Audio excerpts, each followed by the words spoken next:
When we wear our masks or face coverings, you protect me and I protect you from the spread of COVID-19. But for the best protection against the coronavirus, we must wear and use our masks or cloth face coverings correctly. All persons over age 2 and who can remove their masks themselves should wear one.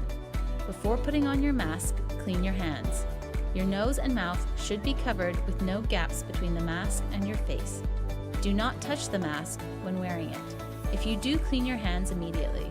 Replace your mask when it's damp. Discard disposable masks immediately after use, or wash reusable masks frequently. When removing your mask, do not touch the front. Remove your mask from behind, discard, and immediately wash your hands. Let's protect each other from COVID-19 and wear our masks.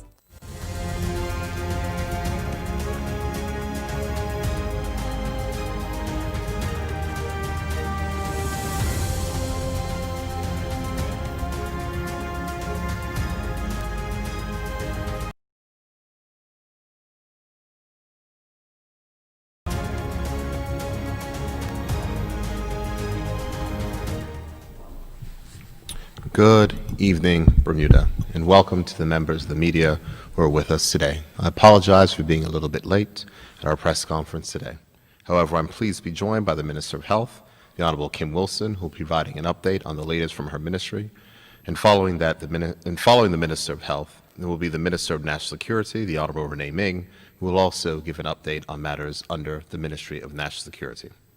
Following Minister Ming's, I will discuss the decisions of the Cabinet meeting which took place on Tuesday and also outline support that will be given to those employees and businesses who have been negatively impacted from the recent closures. First, Minister of Health. Minister. Good afternoon. There were 1,397 test results received by the Ministry of Health since the last update, and 12 were positive for COVID-19. One of the new cases is classified as local transmission with known contact as associated with a known case. The remaining new cases are classified as under investigation. These cases are among residents with no currently identified links to either known cases or clusters or history of travel in the past 14 days. Additionally, 6 cases have recovered since the last update.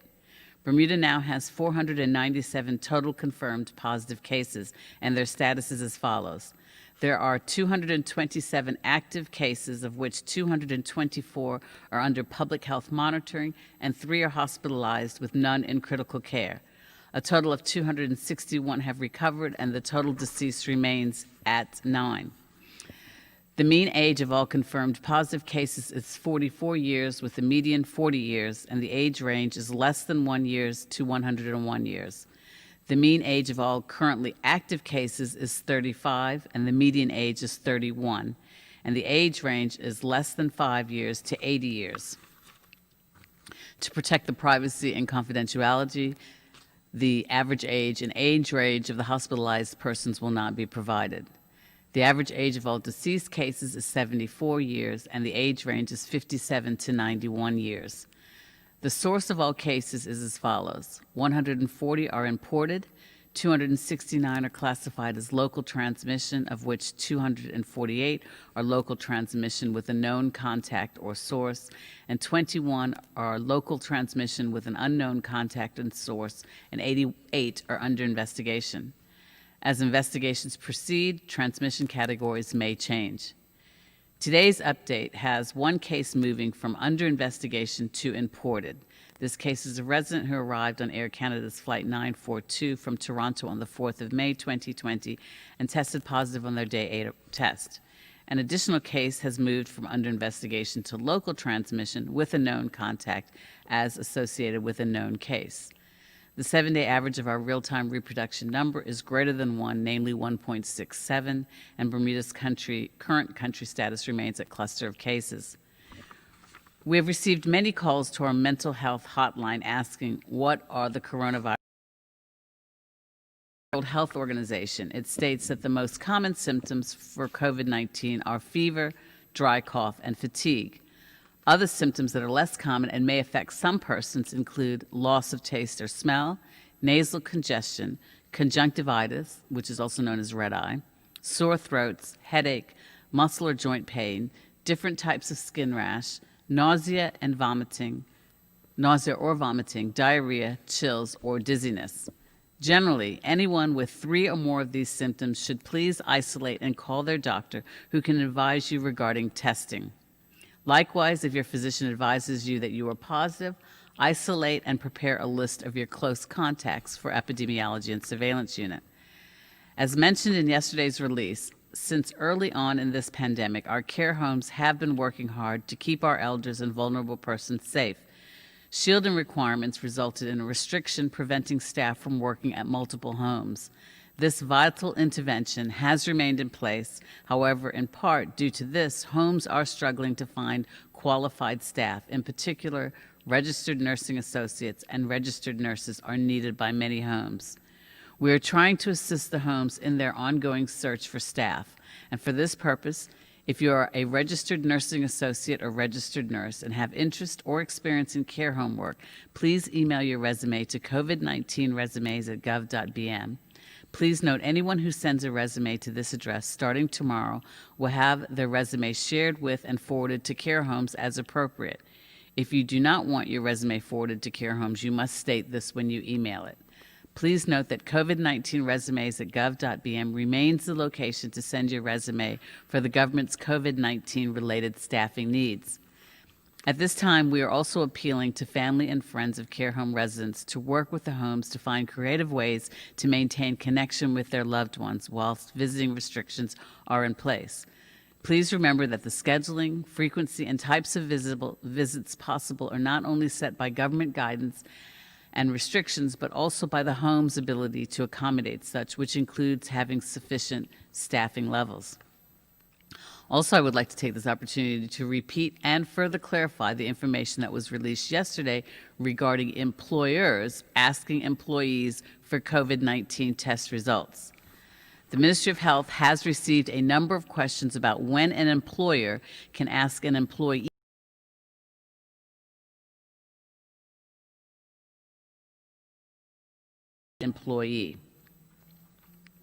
While the ministry is not in a position to provide legal advice to an employer, each employer should seek his or her own, especially as it relates to their obligations under the Occupation Safety and Health Act of 1982. The public is reminded that test results are considered personal health information, and as such, they can only be shared by an employee if that employee wishes to do so. Ministry guidelines do not state that employees are required to provide a negative test to their employer to come to work.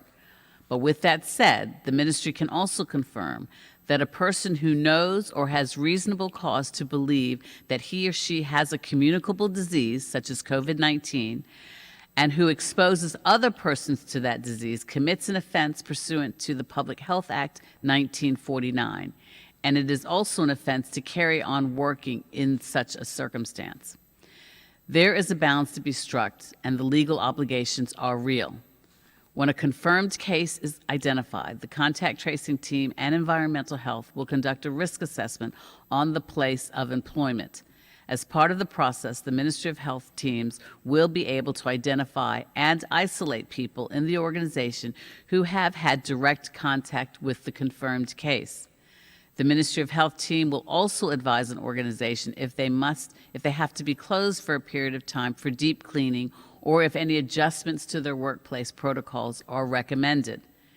We are still receiving many queries from people who have been in contact with a close contact of someone who has tested positive for COVID-19, or perhaps they work in the same office but not in the same work area as a positive case. Now, these concerns, although understandably justified, are leading to non-science-based decisions regarding quarantine. Again, I want to stress that it is the Epidemiology and Surveillance Unit who will be in touch with you if they feel that you have been at risk of exposure. I would again ask that workplaces please not make decisions in place of the Epidemiology and Surveillance Unit. It is not helping, and it is leading to increased demands for testing appointments by people who are not immediately in need of a test. Again, if you are identified as a close contact and asked to quarantine, you need only quarantine if you have been advised to do so by the Ministry of Health's Epidemiology and Surveillance Unit, not by the advice of your neighbor, not the advice of your coworker, not the advice of your family member, and not the advice of your employer, only the Epidemiology and Surveillance Unit's advice. ESU will provide you with those instructions regarding quarantine if and only if they apply to you. If you are asked to quarantine as a result of an exposure to a positive case, again, asked by the Epidemiology and Surveillance Unit, please do not apply the quarantine guidelines that travelers follow. These are two separate quarantine and testing regimes, and the difference is that travelers are not considered confirmed positive cases. For workplaces, we are finding that employers are making the decision to close their establishments and possibly quarantine employees without pay, even though they have not been notified by the health teams that they must do this. We recognize that it is the employer's choice to make, but acknowledge also that these decisions create hardship for many employees. In addition, they result in a lot of understandable concerns on the part of the worried well and casual contacts, which requires significant time and resources on the part of the health teams to unravel. In summary, I ask employers and employees to follow public health guidance, as each case, each circumstance is different, and where it is necessary, follow the advice of legal counsel. In closing, I would like to briefly cover two issues which we have received many queries on over the past several days. The first one is we've received a number of questions regarding the British Airways crew member who recently tested positive. It is not our policy to discuss individual cases. This is confidential information. However, the Epidemiology and Surveillance Unit has completed a risk assessment and have provided the additional information and guidance to those persons who required it, and all appropriate public health guidelines have been followed.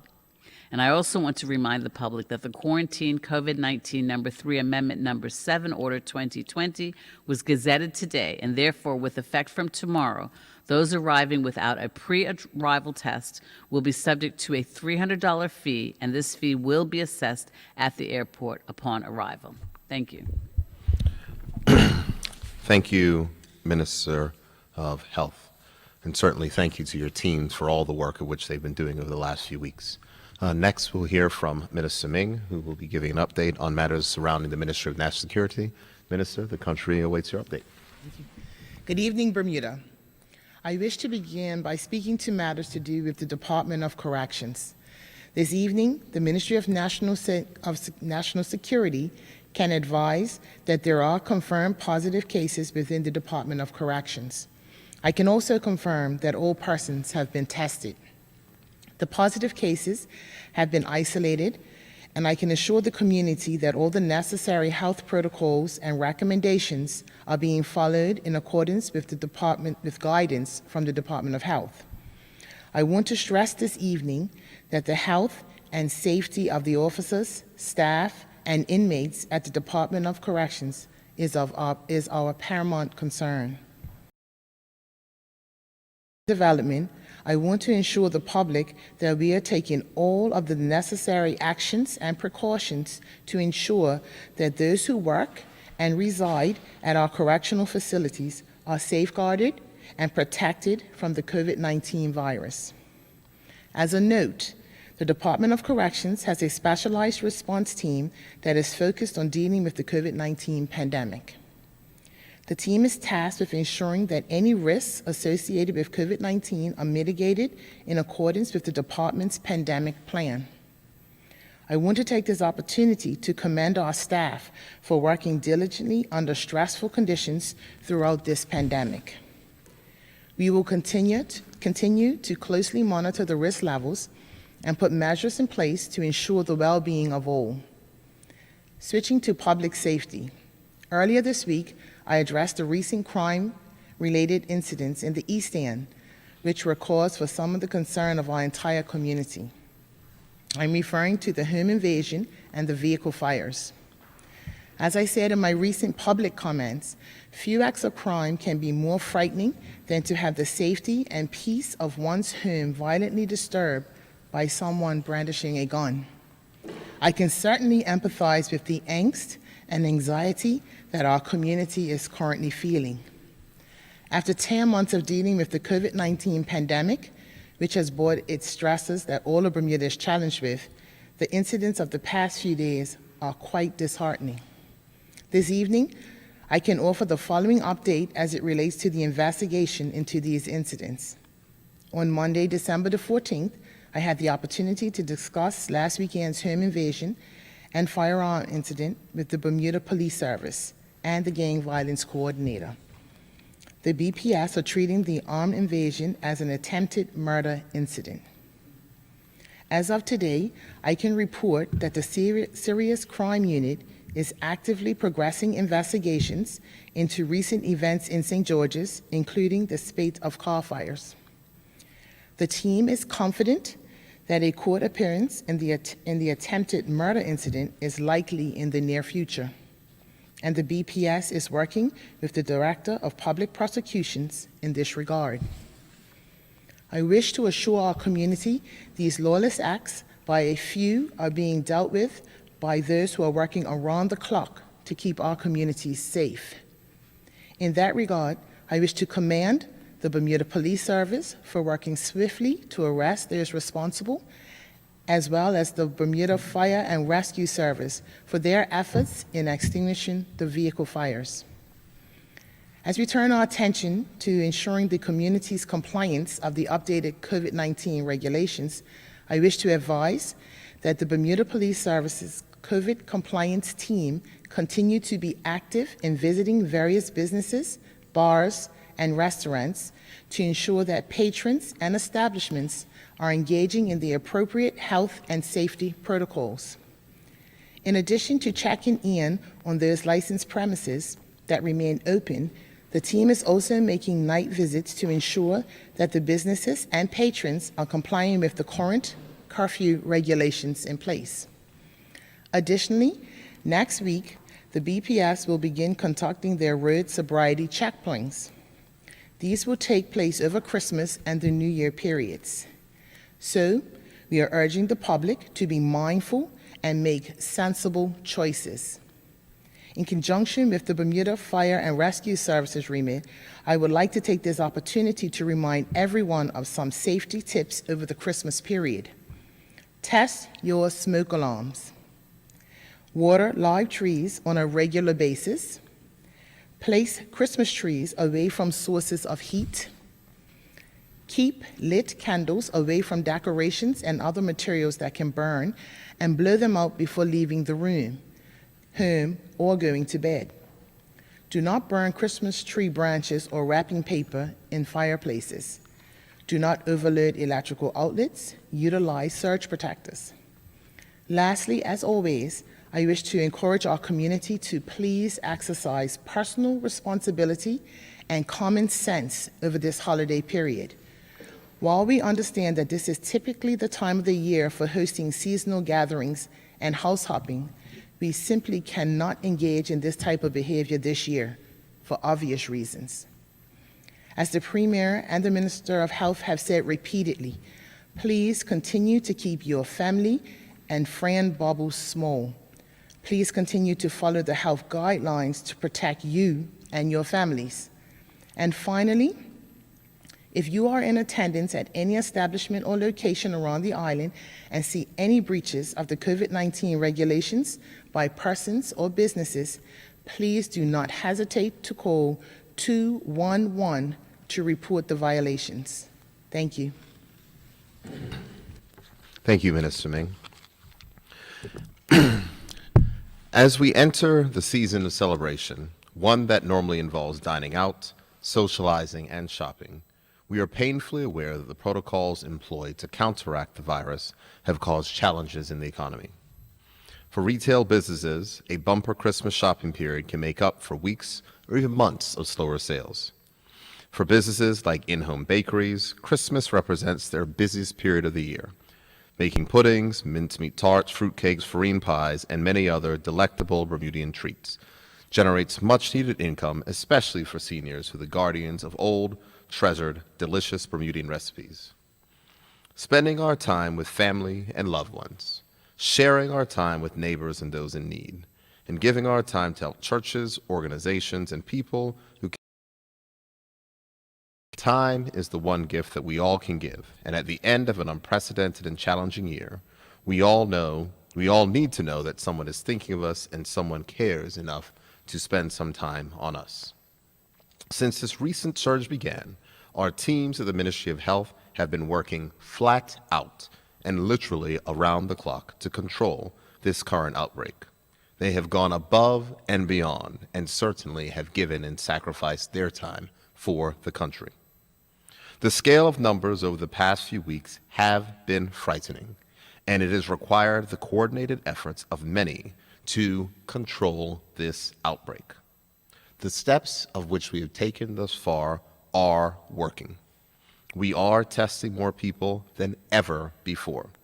Our numbers, while still too high, are falling. Our R number for today has now fallen below 1. However, our 7-day average is still higher than where it needs to be, well above 1. The reality is that this outbreak is not yet fully contained.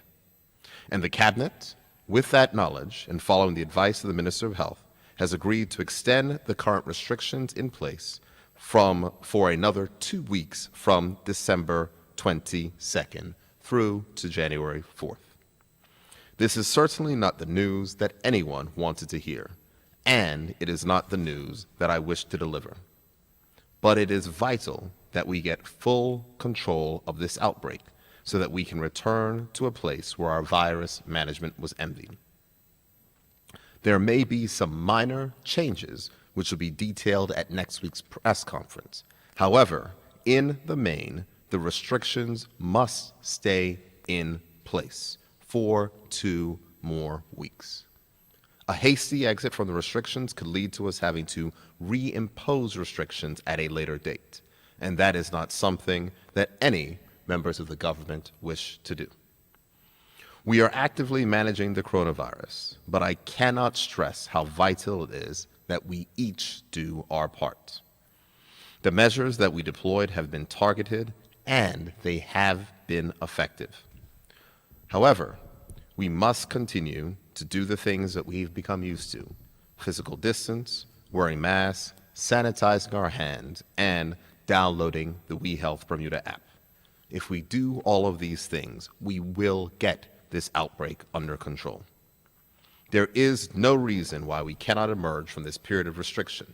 However, it is essential that we cooperate with one another, cooperate with contact tracers, quarantine if advised, get tested if directed. As I have said, we all have a role to play, and it will require all of us doing what is necessary in order to ensure that we can fully control this current outbreak. With the news of an extension to restrictions, many will ask about the support that will be extended to those who are unable to work from home and whose businesses may be affected. Assistance to those affected will be extended, and those who have been approved for benefits or who have applied and will be approved for benefits will receive a second 2-week benefit. Assistance payments went out yesterday, and should we not yet receive your payment, you can go onto gov.bm. At the bright red bar up top, there is a link where you can go ahead and apply for the unemployment benefit, which covers those persons who have been required to quarantine, who are unable to work from home by the Ministry of Health, or those persons who have been directly impacted because their place of employment has closed. In addition to the assistance to individuals affected, the government has also worked with Bermuda Economic Development Corporation to deliver assistance to business. During a press conference held yesterday afternoon, the Executive Director of the Bermuda Economic Development Corporation, Ms. Erica Smith, announced that $1 million has been set aside to provide emergency grant relief for the businesses that have been impacted by mandatory closure and quarantine notices. The funding will provide financial support to businesses that are members of the BEDC, such as bars, nightclubs, members, clubs, and restaurants. The emergency grant will assist with the payment of businesses' rent, utilities, social insurance, and health insurance premiums for their employees. To apply for the emergency grant, visit bedc.bm and complete the application. The grants given can range from $5,000 to $7,000, depending on the size of the business defined by its annual revenue generated over the last 12 months. The amounts of funds allocated will also be determined by invoices and bills as part of the application process. The BDC is working hard to make sure that the businesses that need the funds receive those funds. They have expanded the existing COVID-19 Business Continuity and Sustainability Funding Program, which was launched in April. This program has been expanded, and the BDC will consider all requests for financial support, including stimulus and innovative businesses ideas, and will use the available funds to support more small businesses that are in need. Small and medium-sized businesses are vital to Bermuda's economy, and as a country, we have to do all we can as the economy grows. The government is happy to support these businesses, and thanks the team at the Bermuda Economic Development Corporation for their continued work to support small and medium-sized businesses in Bermuda. I would like to touch on an announcement that was made at a recent press conference regarding the Cocoa Reef Hotel. The Cocoa Reef Hotel is offering a special rate of $79 per night, plus applicable fees for residents who cannot quarantine at their homes. This rate is based upon an 8-night stay and only available for returning residents who are required to quarantine. I will now move to the We Health Bermuda app. As of this morning, almost 16,000 people have downloaded the We Health Bermuda smartphone app. This means that almost a quarter of the entire island, which includes adults and children, have downloaded the app. This is a very good start, but we must do more. And I urge you, those of you who have not done so, to please download it. It is very simple. Just go to your app store and search for We Health Bermuda. Our families, our neighbors, our community, our small business depends on us to prevent the spread of the coronavirus. This app will help by providing the anonymous exposure notifications to those who were close enough for long enough to potentially been exposed to those who've tested positive for the coronavirus. As a reminder, when a person received a positive confirmation, they will be given a randomized and anonymous code by the Ministry of Health. That person will then need to enter the code into the app on their phone in order for We Health to anonymously notify other We Health Bermuda app users. The We Health Bermuda app does not collect personal information, nor does it track users' locations, and these notifications will be completely anonymous. The technology behind We Health has been designed to specifically protect app users' privacy and their identities. Instead of using personal identifiable information, the app uses Bluetooth signals to measure how long and how close app users were together. These signals do not carry identifiable data or information, nor do they track your location. And the We Health Bermuda app ensures that your identity stays completely anonymous. And that is the reason why it requires the user to enter the information and access that information. I downloaded the app on my phone during the testing stage, and since I have downloaded it, I have not had anything to do except for to keep my phone running. Once it is installed on your phone, there is nothing else to do. It works in the background. I want to again thank everyone who has worked to make this launch a success, and if you have questions about this app, please visit gov.bm/wehealth, or you may send an email to covidapps@gov.bm. We all look forward to celebrating the holidays, and while this year our celebrations will be different, as family groupings may be smaller, we won't visit each other's homes as we normally would. Dropping off gifts may be just that, leaving them on the porch or by the kitchen door. The goal for this holiday season is to ensure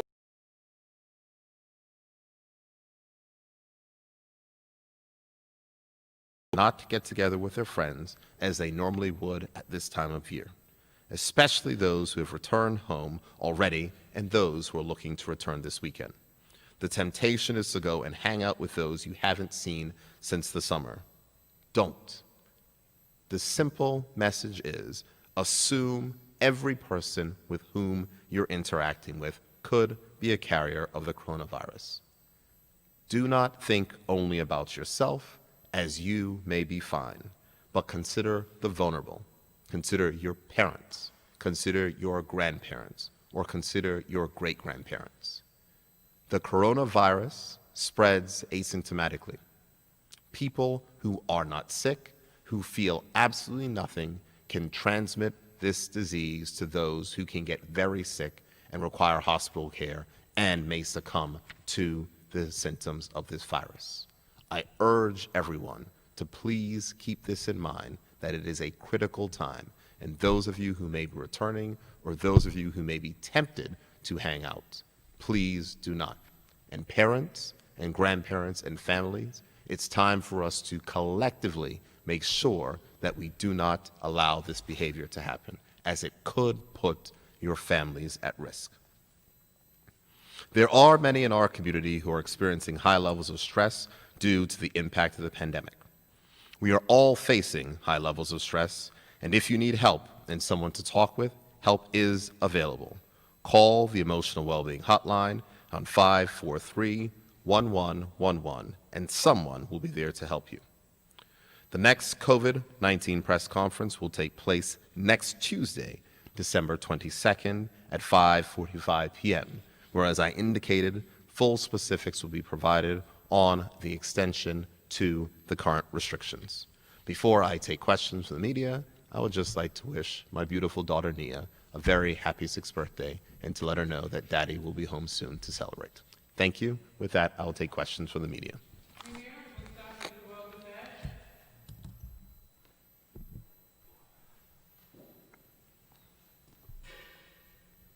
Good evening, all. Thanks for having us. Jonathan Bell from the Royal Gazette. Mr. Premier, or maybe Minister of Health might be able to help us with this one. We've had a conversation with U.S. Consul Lee Rizzuto, who's saying he's anxious to help us out secure enough vaccines. And we wondered what discussions the government or the health ministry may have had with the U.S. consulate. I can yield to the Premier. This is with respect to acquiring the vaccines. I'm sorry, was this? The Discussions quote with the US from him is consulate. saying, to end the year with one more project, it is our goal to see how we can help Bermuda secure enough vaccines for the entire country. Mr. Rizzuto evidently hoping to help us out there. Okay, I can yield to the Premier because actually, Ministry of Health, we don't necessarily have direct liaisons with the U.S. Consul General. However, as I've indicated previously, Bermuda has explored two routes with respect to the acquisition of the vaccine. One is through Government House and through the Foreign and Commonwealth Office in the UK, who are providing a proportionate supply of vaccines to which they acquire to all of the OTCs, the ones that have the proper refrigeration and so forth, and Bermuda being one of those countries. And then likewise, through the COVAX facility, we have paid the requisite fees so that when those vaccines are made available. I actually have some good news. I was on a conference call today, and it seems that we will likely be receiving the Pfizer vaccines by the end of the first week of January. Thank you, ma'am. Second one is in terms of track and trace resources. We've had a lot of these active cases that are under investigation. I wanted to know, just have we added more people to that team, and to what number of people? What's the size of the team, and have they been able to get more folks to assist with, what was it, like 80? I don't have the exact number, Jonathan, but I've met quite a number of people in recent days, actually, that have just come on board that are contact tracing. In fact, one young, bright woman I met yesterday evening is actually finishing her master's degree in psychology, so she has the requisite counseling skills that will assist her, because there is a degree of counseling when you're speaking to persons concerning this particular issue. But we have upped our ante, so to speak, and there have been a number of persons that have been recently retained to provide that added support for the contact tracing team. Maybe reporters can help out. I can hardly hear you, Jonathan. I'm sorry. What did he say? Okay, the third one, this is going back to where we had homeless people being sheltered at Cedar Bridge. That was a different time, obviously, but we wanted to know just what was happening. You know, we have a curfew, and it's extended with the unsheltered population. I'm happy to answer that. Happy to answer that question. This is certainly an issue that has come up, that has been discussed. At the current place where we are right now, we're working with the existing helping agencies who provide services for the homeless to make sure that situations are safe there and effective. At this time, there has not been a conversation discussion to reopen the shelter. However, all possibilities are being explored. Thank you, sir. Number 4, this is to do with, we've heard is that a staff member at the hospital, the food service, tested positive this week. I guess, can we confirm it and see just how we managed to deal with that? Obviously, there have been a few cases from the hospital. This is within the food department. I guess that's to yourself, Minister of Health. Actually, it would be more appropriately addressed to BHB, and I'm not in a position to confirm or deny what position there are with respect to cases. I think you should address that directly with BHB. Righto. Number 5, we've been hearing a lot about young people. I put this question in a couple of days ago, so I wouldn't spring it on you, but we were hoping to hear if there's out of the recent time, a set of days that you could tell us about the number of those proportions of people who've tested positive for age 18 and younger. Hopefully not something that intrudes on privacy, but gives an indication of just how many there are. Right, and again, I respect that you respect the importance of privacy for individuals, but I can say that of the recent cases and spikes that we've been speaking about in recent weeks, that there are, of those persons age 18 and under, there are 25. Righto, thank you. I guess last one, in terms of clusters, how many are there? And at the moment, 7 was the last we heard, and perhaps maybe, I know it's gatherings, but gatherings versus workplace, you might be able to fill us in on? As you rightly said, there are approximately 7 clusters. However, we're now trying to steer away from utilizing that word because we're seeing a number of subclusters that are developing, some within workplaces and some in other social settings, but they all roads lead, so to speak, to 2 principal clusters. One that you've heard me speak about quite a lot recent days, and then a second one that's happened actually that same weekend. So the commonality is that when some of the cases that we're picking up today and yesterday and in recent days, when we start the contact tracing, we're able to direct them right back to those events that took place at the last weekend of November. Oh, I see. Thank you kindly. Thank you.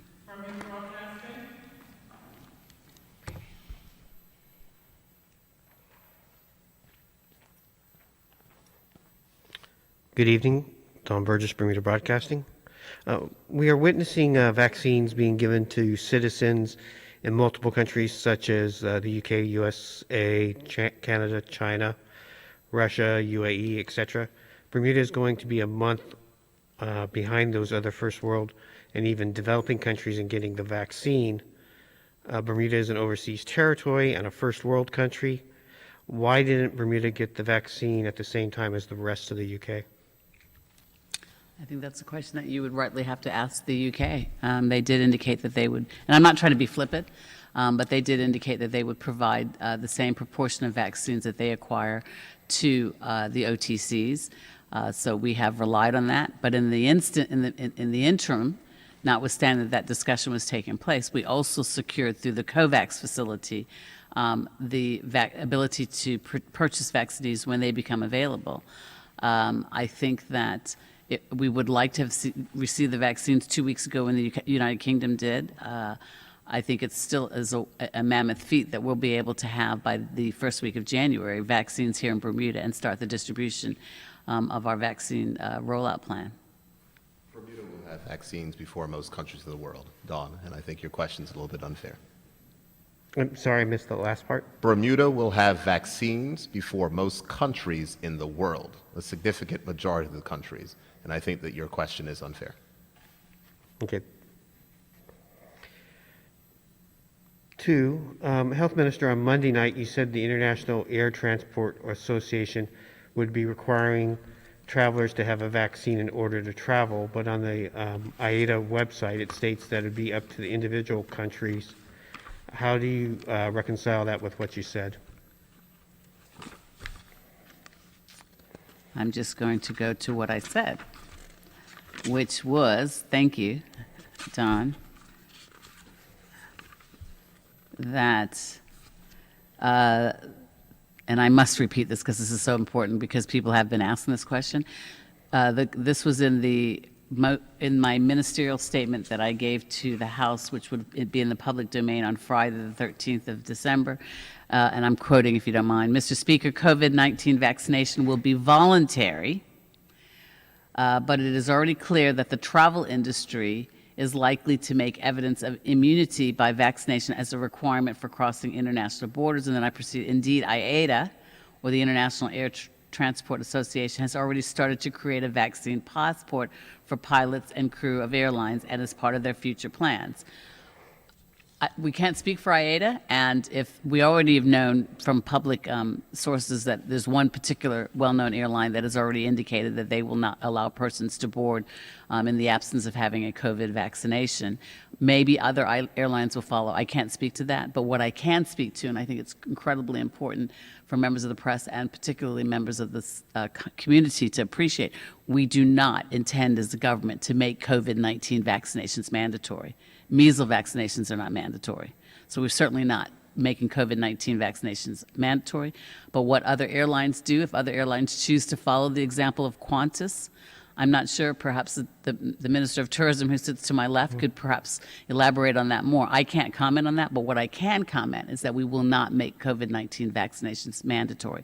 But what we will do is have sufficient supply for everybody that wants it to have it. I think IATA came out after Qantas said that they were going to require it, that they actually condemned them for doing it because it was too early. Okay. Well, I would say this, that each individual airline will make their decisions, and each individual country will make their decisions. I recognize certainly that the Minister of Health has made it clear what she said in her original ministerial statement on Friday last week. I recognize that her comments on Monday have created a lot of, I would say, chatter and confusion. But the fact remains, from the government of Bermuda's perspective, and this is a singular line item, that there is no mandatory vaccination in Bermuda. There is no mandatory vaccinations planned in Bermuda. But our intent, as the Minister of Health said very clearly, is to make sure that we have vaccines available so anyone who wishes to get vaccinated will have the ability to be vaccinated. We are far from the road where it is going to be determined when other countries, when vaccines are widely available and every single person has access to it, what those controls or restrictions may or may not be imposed by other countries on international travel. But it is clear that right now, if you want to go to certain places, though Bermuda government will not require you to get a vaccine for yellow fever or dengue fever or measles, mumps, and rubella or other things, if you go to certain countries, they'll require you to evidence that you have those vaccinations. So, as we say, this is a space that will have to be watched, but the best and bottom line on this, Don, is very simple. There is no plan for mandatory vaccination, and that is all persons who fear that I'm going to require them to get a jab need to know. There is no plan for mandatory vaccinations, and the government has been clear and consistent on that at every single press conference that we've had for the last 4 months. Okay, thank you. Mr. Premier, Bermuda just opened a new airport terminal, but many people have taken your advice and not gone overseas, and the health minister's advice as well, not gone overseas for shopping this holiday season and have ordered online instead. We've heard for months about lengthy delays in clearing air freight packages that are getting stuck at customs. Will there be a fix next week, if only temporary, so that Santa Claus can arrive in Bermuda and children can get their presents on Christmas Day? I think I can answer that question, Don. And actually, tomorrow we have a press conference planned with a customs representative so that we can shed some light to the public on any delays and any ideas for speeding up the process in terms of what the customs process is and what you can do to ensure that your packages aren't delayed. All right, thank you very much. You're welcome. Mr. Premier, a Bermudian went to Johns Hopkins this week and tried to get a test done at Costco in Baltimore, and they were told that they couldn't because Maryland's health insurance protection laws are stricter than the rest of the United States. They were then told that they could book an appointment at the Baltimore Convention Center where they're doing the testing.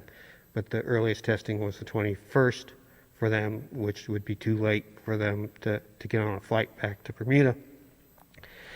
Will this person have to pay the $300 reentry fee back to the island? The requirement is for any resident who returns to the country without a pretest will be required to pay said fee. In regards to the individual matter of which you've raised, I would encourage that person to contact either myself or the Bermuda Tourism Authority so we can look into that issue. All right, thank you.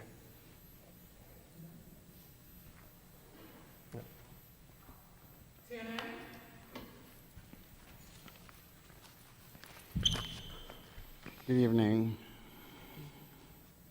Premier, Ministers, Trevor Lindsay, TNN News. Minister of National Security, you did confirm the cases at Westgate. You didn't state the amount of individuals, inmates / officers that are positive for the coronavirus. Can you indicate how many? Trevor, I actually don't have the number in front of me right now, but I'm kind of concerned that there's some sensitivities around that number, but unfortunately, I don't have it right now, and I will see what's the sensitivity around us actually releasing that information. But there's a high level of anxiety amongst inmates at present and officers. Word that I received today, and as we speak, another 2 inmates were confirmed positive, as you just gave the information. So it would be prudent for you to calm these families of all involved, wouldn't you think? Surely, and what I can say, Trevor, I think it's more important for the families to know that we are doing everything in accordance to the Department of Health guidance, and that we are taking the necessary actions and precautions to ensure that those persons who work and live and reside, at the correctional facilities are safeguarded and protected from COVID-19. Thank you. Minister of Health, you've moments ago required for nurses as people with certification to apply at a specific number. I've got one individual here just hit me up as you said it, said that she's received her degree, she has her license and her certification, has applied, emailed twice, and never had a response. Other college students that are applying for nurses aid are not being adhered to. What must they do? I would invite her to send that email to that particular address that I mentioned this afternoon, and then also she can send it to me as well. Copy me in on that email, and I'll give you my email address: knwilson@gov.bm. Thank you. I'm sure she's listening. Okay. Next question: what is the protocol for staff or persons, for one reason or another, that have been quarantined to return to work? Well, earlier you stated that, and I'm sure, Premier, you made the announcement about employers and employees not disclosing to their employers the results. I know one facility for a fact. How do I ask this question? Is there another way around this? What's the question? The question is reference to employees disclosing personal information to their employers. I guess if they're positive, the Office of the Health Department will notify their employees, but if That's not... the answer. Sorry? That's the answer. If they're positive, the ministry will notify. I think the minister covered that rather extensively in her statements, but you can ask the question again. Maybe she might be able to clarify. So what it is that individuals at being off for 14 days and waiting for results don't get those results, and employers are calling. This process seems to be going rather slow. What does these individuals do? What will one do when the process is moving too slow and employers are calling? Trevor, I'm not 100% I'm following you, so forgive me. Do you mind restating the question? I thought you were speaking about a person that was placed in quarantine and whether or not they need to inform their employers. And then you spoke about the testing. So if you just, So I guess it's a two-part then. okay. Yeah. Employers are asking for results. All right. Monday it was stated, you don't have to necessarily tell your employers what your results, especially if it's negative. But for two individuals I know, they cannot come to work until they produce the results. And the indication is that the Premier says that they don't have to disclose that information. Is it correct?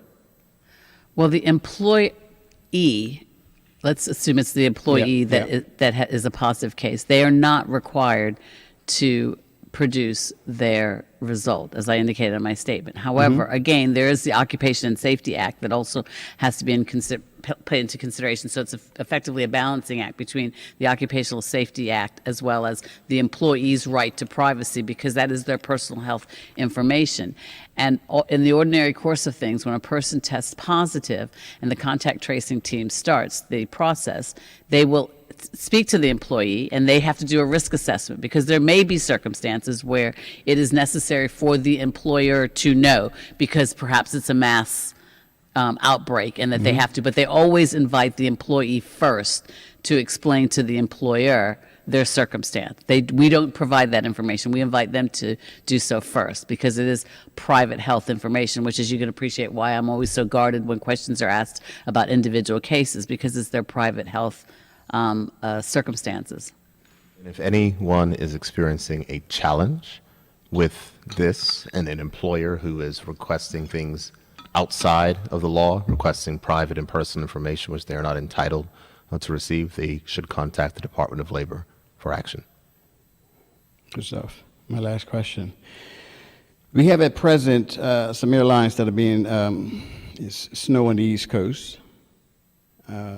Flights are going to be delayed. One flight was due to come in tomorrow. They're going to be stuck until Saturday. The individual has asked, they have a pretest.